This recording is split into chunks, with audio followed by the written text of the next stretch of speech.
alarm di atas nakas terus saja menjerit-jerit. Gegas aku turun dari tempat tidur, masuk ke dalam kamar mandi, dan lekas membersihkan diri. Aku harus segera pergi ke kantor, supaya tidak lagi mendapat teguran dari Pak Akbar. Pusing mendengar pria itu terus saja berteriak di wajahku. "Pak, maaf, kemarin Bapak belum mengganti uang saya yang Bapak pakai untuk membeli bensin dan bayar tukang ojek yang jagain mobil Bapak," kata Rudi di lobi kantor saat aku baru saja sampai. Sialan, duit lagi. Apa dia nggak tahu kalau aku juga sedang kesusahan? Uang gajiku sudah dihabiskan oleh Lucy dan juga Maila. "Saya nggak pegang uang cash, nanti saya transfer," jawabku, seraya melewati tubuh cekingnya. Tidak lama setelahnya, Pak Akbar datang dan menghampiri Rudi. Aku tidak tahu apa yang sedang mereka bicarakan. Akan tetapi, sepertinya mereka sedang membicarakanku. Sebab beberapa kali Pak Akbar menoleh ke arahku sambil mengangguk-anggukkan kepala, menyimak apa yang sedang pria ceking tersebut katakan. "Awas saja, kalau kamu berani menjelekkan aku di depan Pak Bos, Rudi. Aku tidak akan segan-segan menyingkirkan kamu dari perusahaan ini. Seperti biasanya, setiap kali aku datang, pasti sudah banyak sekali berkas-berkas yang bertumpuk di atas meja. Sepertinya Pak Akbar sengaja memberiku pekerjaan berat, supaya aku tidak betah bekerja di kantornya, dan berharap aku mengundurkan diri tanpa meminta pesangon. Dasar licik. Sholat doang rajin, tapi hobi makan duit dari hasil memeras keringat para karyawannya." "Kamu mau kerja apa bengong, Ibnu?" tanya Pak Akbar, membuatku berjingkat kaget. "Maaf, Pak, saya sedang memikirkan istri saya," jawabku asal, agar tidak kena sembur lelaki bertubuh tambun itu. "Untuk apa kamu memikirkan wanita yang sebentar lagi akan berpisah dengan kamu? Lagian, sepertinya Mbak Maila sudah bahagia dengan Abraham." Entahlah, dadaku terasa panas mendengar Pak Akbar mengatakan kalau Maila sudah bahagia dengan mantan tunangannya Lucy. Apa iya dia sudah benar-benar melupakanku dan berpaling pada hati yang lain? Sepertinya tidak mungkin. Maila begitu mencintaiku. Buktinya, walaupun sudah tahu aku berkhianat, dia masih mau memberikan hakku sebagai seorang suami. Pasti Maila belum bisa move on dariku. Karena penasaran, iseng-iseng ku buka sosial media berwarna biru berlogo huruf F dan melihat apa saja kegiatan Maila selama dia menjauh dariku. Pasti isi statusnya hanya ratapan-ratapan pilu. Aku sangat yakin itu. Dan sial, kenapa semua statusnya malah memamerkan kedekatannya dengan Abraham juga Gus Azmi? Apa maksudnya coba? Apa dia sengaja ingin memanas-manasi aku? Tidak, Maila, aku tidak akan cemburu melihat kamu bersama kedua manusia sok alim itu. Aku masih lebih hebat dari mereka. Bahkan kalau aku mau, saat ini juga aku bisa membawamu kembali ke rumah dan menjauhkan kamu dari kedua laki-laki sok tampan itu. Melempar semua yang ada di atas meja, hingga berkas-berkas yang belum selesai aku kerjakan berserakan di lantai. "Ibnu, apa-apaan kamu? Kenapa semua berkas-berkas yang ada di meja kamu dibuang semua? Kamu mau saya pecat?" Aku terkesiap ketika tiba-tiba Pak Akbar sudah berdiri di hadapanku dan menatapku bak elang yang siap menerkam mangsanya. Aduh, bisa dipecat aku kalau begini. Semoga saja Pak Akbar tidak marah kepadaku. Mau kerja di mana kalau aku sampai diberhentikan? Maaf Pak, ucapku tergagap. Kalau kerja yang benar, dengkusnya kesal. "Iya Pak, kalau bukan saudaranya Abraham, sudah saya pecat kamu, Ibnu," gerutunya sambil melenggang pergi. Sialan, enak saja dia bilang kalau aku saudaranya Abraham. Aku tidak sudi punya saudara seperti dia. Sudah kere, menyebalkan pula. Membereskan berkas-berkas yang tercecer, mulai menyelesaikan tugas hingga tanpa terasa jarum pendek jam sudah menunjuk ke angka 12 siang. Aku keluar dari ruang kerjaku dan berjalan menuju kantin untuk makan siang. Untung saja kemarin saat tarik tunai aku mengambil 1 juta untuk simpanan. Kalau tidak, bisa kelaparan lagi hari ini. Maaf Pak, ada titipan surat buat Bapak. Seorang resepsionis menghampiriku sambil menyodorkan sebuah amplop dari pengadilan agama, mengirimkan surat gugatan cerai dari Maila. Sudah berani sekali dia. Mentang-mentang sekarang sudah ada Abraham dan Gus Azmi, dia bisa seenaknya menggugat cerai aku. Lihat saja Maila, kamu akan menyesal setelah bercerai denganku. Senja mulai menyapa, pun dengan lelah yang kian menderah, lekas masuk ke dalam mobil, mengemudi dengan kecepatan rata-rata, membelah jalanan ibu kota yang kian ramai serta padat merayap. Aku ingin segera sampai di rumah, supaya bisa cepat mengistirahatkan badan. Dahiku berkerut ketika melihat pagar rumahku terbuka. Apa Lucy sudah pulang?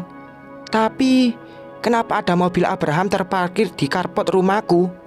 Penasaran, buru-buru aku keluar dari mobil dan menghampiri mobil tersebut. Kosong. Sepertinya mereka berdua sedang berada di dalam rumah. Gegas aku masuk mencari keberadaan Maila, juga mantan tunangannya Lucy. Ingin tahu apa yang sedang mereka lakukan di dalam. Kamu sudah pulang, Mas? Tanya Maila yang baru saja keluar dari kamar. Alisku bertaut dengan mimik terheran-heran menatap wanita yang sebentar lagi akan menjadi mantan istriku itu. Apa yang sedang kamu lakukan di sini, Mai? Aku balik bertanya. Loh, ini kan rumah aku, Mas. Aku bebas keluar masuk dari sini. Justru aku yang harusnya nanya, kenapa kamu masih berada di sini? Dia menatapku sambil memasang wajah sombong. Rumah kamu? Jangan mimpi kamu, Maila. Aku gak lagi mimpi kok, Mas. Kalau mau mimpi itu syaratnya harus tidur. Kan aku melek, berdiri. Jadi aku dalam posisi sadar, bukan sedang mimpi. Aku menengkus kesal dibuatnya. Tidak lama setelahnya, Abraham muncul dari arah dapur bersama 2 orang laki-laki berjambang tipis, berkemeja rapi, dengan bahasa yang tidak aku mengerti. Sepertinya orang yang sedang bersama pria berambut gondrong tersebut bukan orang Indonesia, melainkan dari negeri Timur Tengah. Oh iya, Mas. Secepatnya kamu harus pindah dari tempat ini, sebab rumah ini sudah aku jual. Maila berujar sambil merapikan kerudungnya. Mataku membulat sempurna mendengarnya. Gak usah melotot, nanti matanya lepas, tambah jelek. Lucy tambah gak cinta sama kamu, ejek perempuan yang sudah aku nikahi selama 12 tahun itu. Kamu gila, Maila. Hardiku muntap. Kamu yang membuat aku jadi seperti ini. Dia menyunggingkan bibir, memamerkan senyum manisnya, membuat diri ini semakin meradang. Aku pikir kamu wanita baik-baik. Ternyata kamu sama saja seperti wanita-wanita lainnya, murahan dan matre. Lebih baik rumah ini aku jual daripada nanti diambil gundi kamu. Rumah ini kan milik Raihan. Dia melenggang pergi meninggalkan rumah bersama Abraham serta para calon pembeli rumah ini. Maila, teriakku, memanggil nama wanita yang sebentar lagi akan menjadi mantan istriku. Aku tidak akan pergi dari sini, sungutku. Lagi, dia hanya menyunggingkan bibir santai. Benar-benar kurang ajar. Hei, Bram, kamu jangan cuci otak Maila. Kamu sebenarnya pengen menguasai harta aku kan? Menarik kerah baju Abraham, kemudian melayangkan tinju ke rahangnya. Hei, Ibnu, laki-laki paling kaya dan tampan. Harta yang kamu miliki itu tidak ada sependapat-nya dibandingkan punya aku. Aku bahkan bisa membeli harga diri kamu jika mau. Dia merapikan baju, mengusap-ngusapnya, seolah ada kotoran yang menempel. Sombong. Aku tergelak mendengarkan ucapan Abraham. Pria kiri saja, sok-sokan mau membeli harga diriku. Buat makan saja susah. Maila masuk ke dalam mobil pacar gelapnya tanpa lagi menoleh. Awas saja kalian. Aku pastikan kalian berdua tidak akan bersatu. Aku akan mempersulit perceraianku dengan Maila. Tidak ikhlas jika dia bahagia dengan Abraham ataupun Gus Azmi. Maila harus menderita jika dia berani macam-macam denganku. Ponsel dalam saku celanaku Terus saja berdering. Lagi, Lucy memanggil. Sambil menahan emosi, ku geser tombol hijau, menyapa wanita yang membuat moodku buruk, sembari masuk ke dalam. Mas, jemput sekarang. Aku sudah keluar dari rumah sakit. Kamu malah gak mau jemput aku. Rutuknya tanpa basa-basi. Iya, aku jemput sekarang. Jawabku malas. Kembali masuk ke dalam mobil, menyalakan mesin kendaraan roda 4 tersebut untuk menjemput Lucy. Orang lain yang berbuat, malah aku yang suruh repot. Lama banget sih, sukutnya. Saat aku menepikan mobil di parkiran rumah sakit, aku hanya menoleh tanpa berucap sepatah kata pun.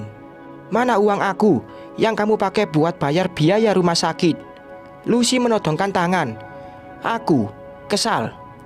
Duit mulu yang ada di dalam otaknya. Mas, mana uangnya? Teriak perempuan berambut keemasan itu, membuatku berjingkat kaget. Gak ada, jawabku sambil fokus mengemudi. Kok bisa gak ada? Pokoknya aku gak mau tahu. Ganti uang aku sekarang, atau aku akan turun dari mobil dan tinggalin kamu, Mas. Ngancem saja terus, gerundelku dalam hati. Mas, mana uangnya? Aku bilang gak ada, ya gak ada. Ya sudah kalau begitu aku turun di sini. Aku juga gak mau tinggal sama kamu lagi. Kita putus. Spontan menginjak pedal rem, memberhentikan mobil di tepi jalan karena hati sudah terlanjur kesal.